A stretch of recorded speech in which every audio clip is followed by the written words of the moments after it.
I'll be speaking with Jon Bowermaster, a filmmaker from National Geographic, and he's also made 2 environmental activist films. The first was Dear Governor Cuomo, a musical celebration and also activist critique of the proposed fracking in New York State, which is not going to take place, thanks to Jon and many other activists. And now he has a film called Dear President Obama, and it's about energy, climate, and revolution. So Jon, we're so excited to see your film. I, for one, can't wait, and want to hear what you're doing with that, what the film's about, what's involved. I know that Mark Ruffalo, our beloved activist and great actor, is a narrator for the film. So tell us about the film.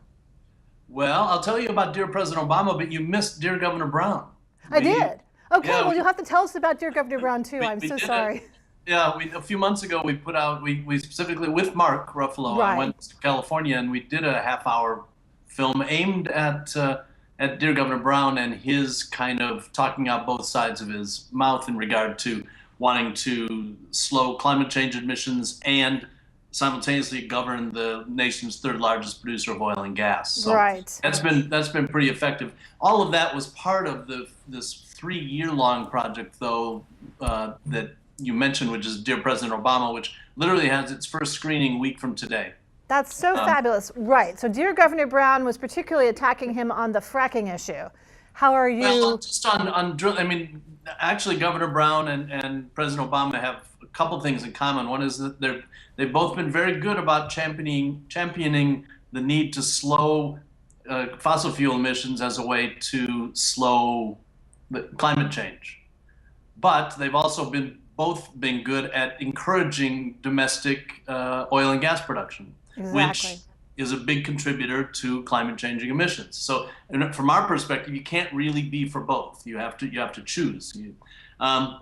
In regard to Governor Brown, of course, he's what we consider to be, amongst the greenest politicians in the country. President Obama, I don't know that he started out as a particularly green president, but especially in regard to climate change, he's definitely come around. But what we went to look at with this new film was the fact that, when fracking first kind of hit our radar across the country, it seemed that it was being done in rural pockets and rural corners of America. And over the last decade, because of the boom in the natural gas discoveries in shale and the discovery of tight oil in shale, they've been drilling in urban neighborhoods, in suburbs, in rural parts of the country. The statistic that opens the movie is that 17 million Americans live within within 1 mile of a gas or oil rig now. And that's too much because, as we saw recently in California, remember you saw pictures of that giant natural gas leak at Porter Ranch? Right, of course. Yeah, and you saw the infrared pictures that showed just that plume of methane, which is what natural gas is. Exactly. That plume pouring out of the ground. Well, we have in this new film, we have those kinds of infrared images from virtually every oil facility, every delivery system for natural gas and oil around the country, and you see that every time you see one of these facilities, it's leaking. It's virtually impossible to make them so tight that they don't leak. And as a result, and what we've learned in the last couple of years, of course, is that methane, over the short term, over a 20-year period, is far more damaging to climate change than even burning oil and gas or burning oil and coal. Natural gas has become the dirtiest fossil fuel in the country because of this leakage of methane. And of course, it was touted as being clean, right? Clean natural gas. That was the sales pitch. I mean, and that's what the new movie documents, is that, how did this come about? We have clips of President Obama in a couple early State of the Union addresses, which he says, like many politicians around the country were saying, we have 100 years of natural gas. And you're the Saudi Arabia of natural gas. And he'd been sold that by the oil and gas industry, who were claiming that they'd made this new discovery using this new technique called hydraulic fracturing, which allowed them to horizontally drill beneath the ground, and that they had found kind of unmeasured resources. Well, in fact, that 100 years turned out to be maybe 10 to 20 years max. But we understand why politicians were jumped on board, because natural gas was supposed to be cleaner than coal. All this new job creation was going to go on, was going to create this new American energy independence. But just a few short years, what do we see? You know, we see lots of these gas and oil companies laying off employees, shutting down rigs. Oil is at an all-time low per barrel. These natural gas shale plays across the country in North Dakota and Texas and Oklahoma and Pennsylvania are slowing precipitously. So much for energy independence. I mean, it's very short-lived, like the oil and gas industry has been historically. It has always been and continues to be and always will be boom and bust. And we watched the boom in natural gas and oil, and now we're already living through the bust. And you'd think we'd know by now. I mean, we have this serious problem with climate change. We have toxic pollution. We have, look at Flint, look at California, all these areas where people can't drink the water, West Virginia. We're soon to have water shortages, we won't be able to consume anything. So, and it impacts on children and health and our future. And this idea of boom and bust, I mean, clearly it has to change. We have to be thinking about future generations. Well, I mean, to us, it seems pretty straightforward. The technology exists to move us into the future energy-wise, right. Whether it's solar and wind. It requires more government spending. It requires industry to knuckle up and spend more on new technologies. But for us to continue to rely on fossil fuels, the burning of fossil fuels, you know, the one thing man has always done since he could stand on 2 feet is burn stuff. Right. You know, that's what we know. But that is so 19th century and 20th century. We're in the 21st century now. You know, burning coal and oil is like the equivalent of the rotary phone as compared to the iPhone. And we should be onto the iPhone of technology when it comes to solar and wind, et cetera. Because that's where we're headed. We're going to run out of fossil fuels pretty soon anyway. So why not start now? What are we waiting for? And all the earthquakes too, right? So we're seeing earthquakes all over the U.S. in places where... Yeah, there's so many problems with fracking. You have earthquakes. I mean, in Oklahoma, they used to have two earthquakes a year. Now they have 2 a day.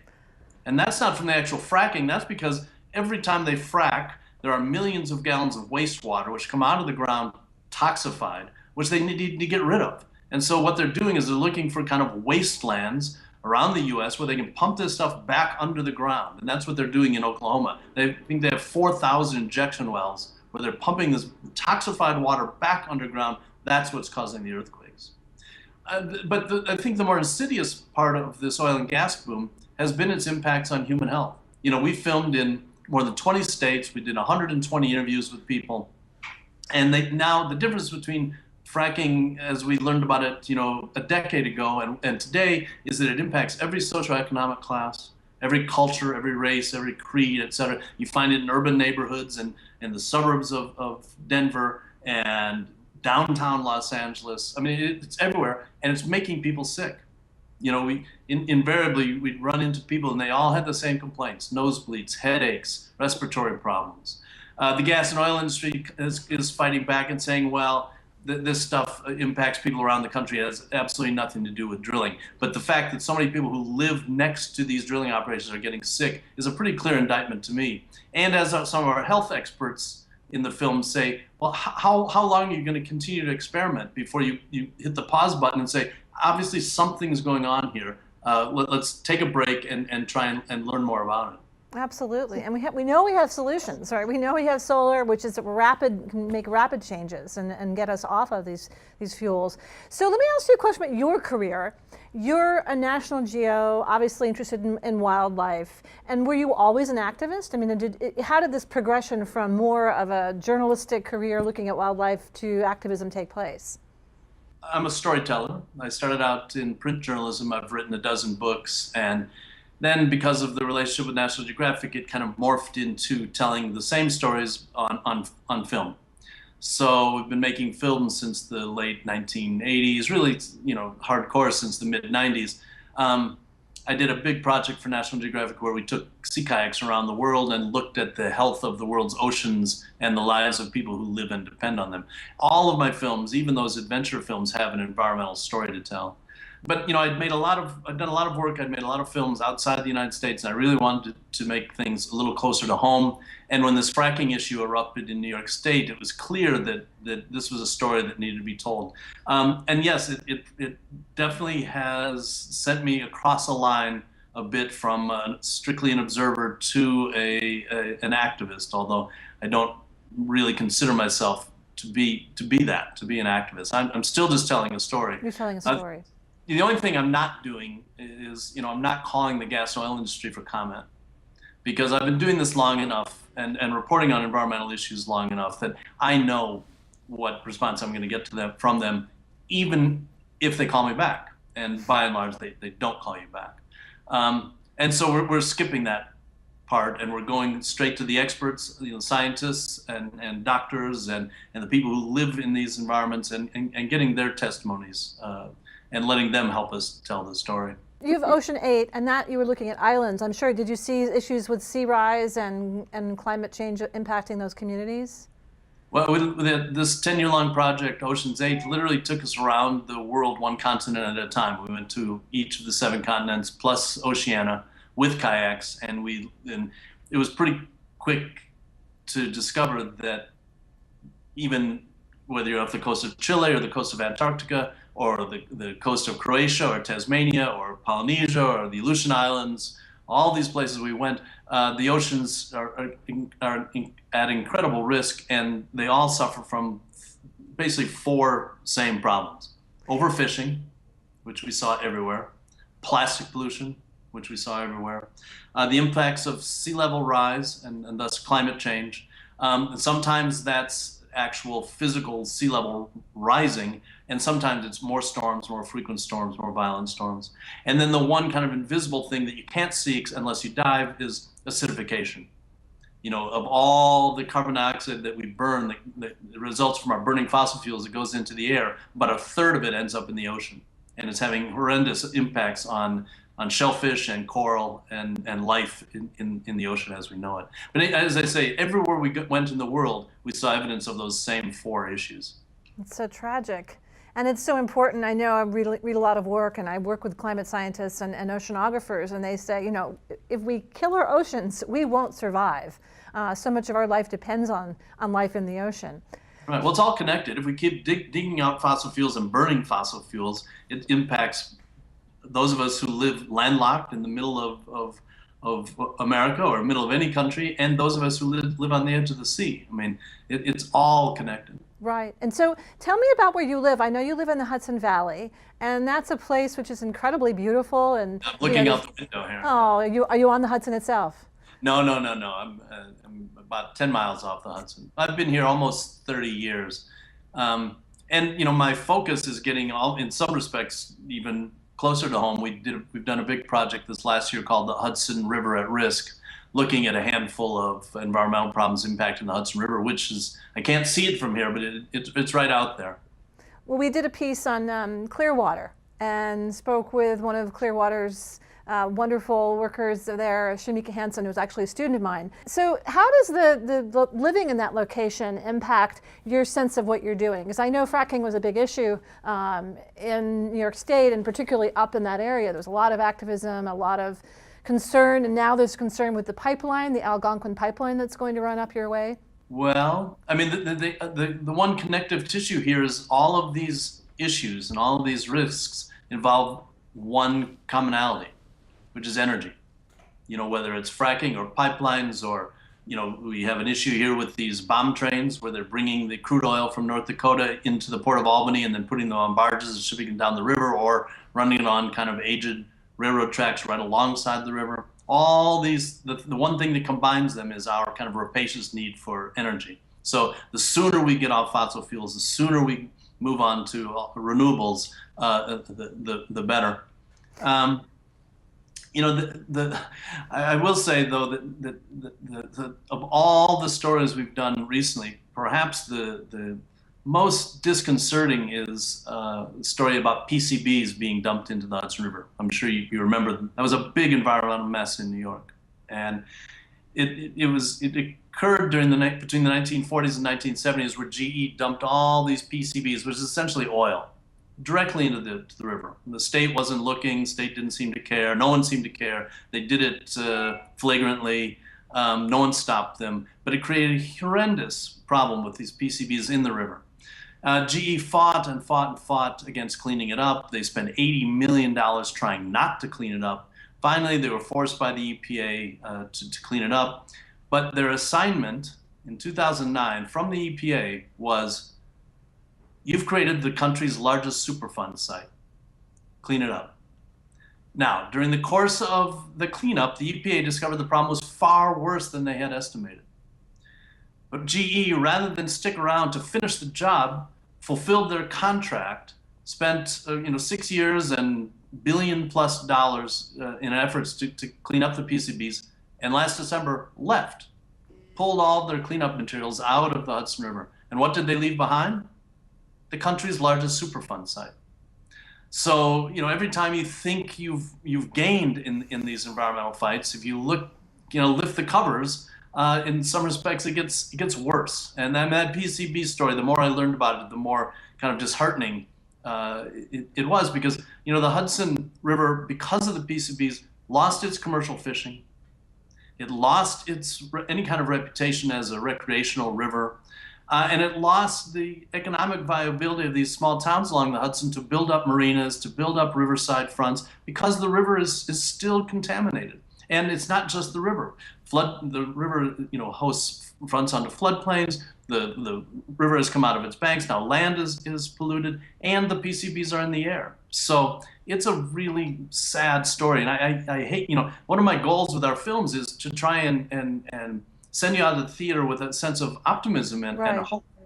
Because, I hate watching documentaries myself often because they bum you out. And I don't want to be bummed out. Life's tough already.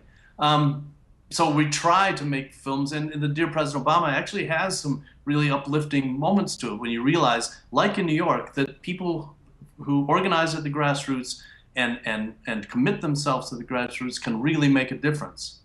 That's the kind of story I want to tell, not the fact that these horrific pollutions in our backyards are really hard to get rid of. Well, it's a real tension, right? You want to wake people up and not be too, this is all easy to get, we're going to solve this really easily and don't worry about it, we got it. Or do we really tell people what's happening and engage them in a way where they feel called to act? So that balancing of hope, information, and inspiring people to do something, not to feel completely hopeless. Why bother? I can't accomplish anything. So you brought a lot of music. I mean, dear Governor Cuomo was really, and I haven't seen Dear Governor Brown. I'm sorry. I'd love to see it. I'm going to ask you to get me a copy of that film. But I've seen it many times. I show it in my classes. And the students are really inspired by the music. And music, of course, is a big part of our history of activism with Pete Seeger, as you know, and John Baez. And in the 60s, music was central to civil rights activism, peace movement, and even anti-nuclear movement in the 80s. Is there music in this film? Do you feel it's a part of, are you continuing to bring it into the work you're doing? Yeah, it's not. I mean, it's very different from Dear Governor Cuomo. Dear Governor Cuomo literally was a concert that we put together that featured, spoken word from scientists and activists, etc.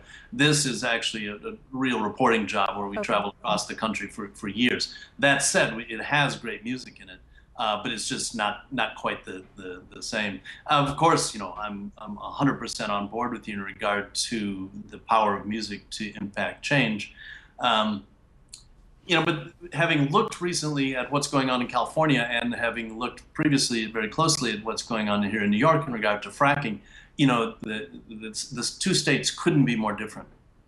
They've been drilling in California for 100+ years. Oil and gas is the third largest economy in California. You drive out of the airport at LAX, you go through an 1,100-acre oil field right in the heart of Los Angeles. And that stuff just doesn't exist in New York State. We're largely an agricultural state. We don't have that kind of industrial drilling going on. So you can see how relatively easy, even though it was a hard slog and a hard fight and wasn't expected to, the win was kind of unexpected. It was a pretty easy fight to ban fracking in New York State. The most powerful sentiment to come out of that fight was when the then acting New York State Health Commissioner Joe Zucker was asked by Governor Cuomo, what would you do? What would you recommend? And he said, listen, I've read more of these studies than anybody else in the country. I would let my family live next to a fracking site, and I wouldn't suggest that anyone allow that. To me, that's job done. If the health commissioner says it's too dangerous, I wouldn't live next to it. Well, our appeal, we got on the phone immediately, called every activist in the country we knew and said, man, get your health commissioner on the phone, ask them if they would live next door to a fracking site. Exactly.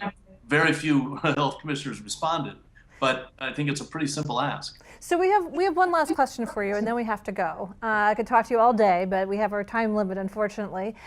What was the role of Mark Ruffalo in the film? So I know he's very much engaged with climate issues, concerned about fracking. How much of a role did he play in the making of the film? Well, Mark's been on board since day one. He was featured in Dear Governor Cuomo. He was on stage with us there in Albany when we did that event. And he and I have been talking about this new film, Dear President Obama, since then, literally since the mid-2013.